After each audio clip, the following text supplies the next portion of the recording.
Dear friends, we have three parables in the gospel this weekend. What these parables really teach us is that when one discovers Jesus and his vision of life, everything else becomes secondary. This is what St. Paul meant when he said, I even consider everything as a loss because of the supreme good of knowing Jesus Christ, my Lord. For his sake, I have accepted the loss of all things, and I consider them so much rubbish that I may gain Christ. To have a personal experience of Christ and a personal relationship with the Lord, in other words, to have made his view of life one's own, is the most important thing in the world. And that's what I call today. Jesus is the treasure, or getting into the kingdom of heaven is the treasure that we seek. Jesus beautifully said, ask, it will be given, and seek, you will find, and knock, door will be opened to you. So Jesus said, seek, you will find. And what do we seek? Perhaps do we seek the real treasure, the real fine pearls of life? That's the question.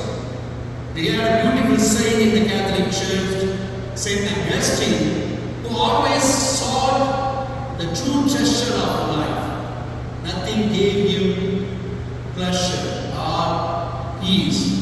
He was keep searching, and finally he wrote, late have I loved you, beauty so old and so new, late have I loved you. And see, you were within, and I was in the external world, and sought you there. And in my unlovely state, I bled into those lovely created things which you made.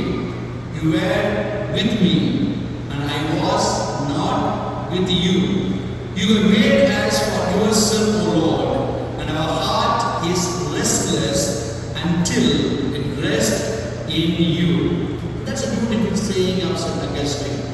He was keep searching the treasure of life, and finally he found it in Jesus, and he ends, our hearts is restless until it rests in you. We should live every moment in view of our precious goal. Most of the time we are chasing false treasures such as money, status, or pleasure. Often we are locked in regrets over the past, are focused too much on the future. As a result, the enriching present passes us by, and the treasure is never discovered. Thus, the very goal of sharing in God's life here on earth and later in heaven is never found. Let us always remember that heaven is within the reach of all who follow the ordinary vocations of life and partake of the world's joy and pleasure within the framework of God's commandments. Right now, it is for us to use the time to go in search of the goal of great prize and to help others in their search. We are challenged to search and discern where the Lord is calling us so that we may know what path to take.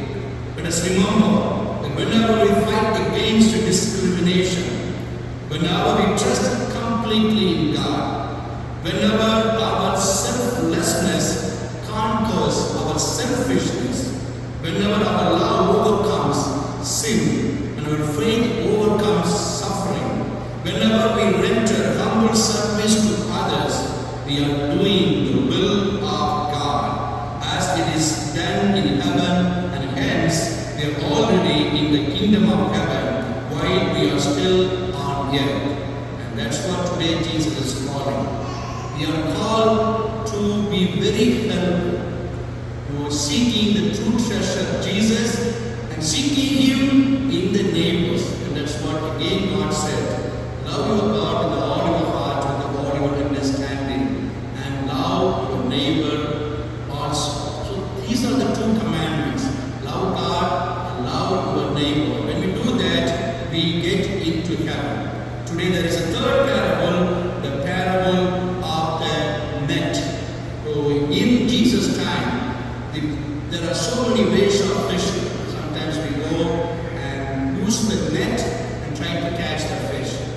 But there is another way. They go in two boats and they tie the net, end of the nets in two boats, and they drag in the water. In between the boat, whatever is there, it's being dragged. That means all the fishes, small, big, even whatever it is there, everything is being caught because it's in between the two boats. But when they come back to the shore, they divide everything, the good and the bad. Again, last week also, the same parable, the parable of the weeds and wheat.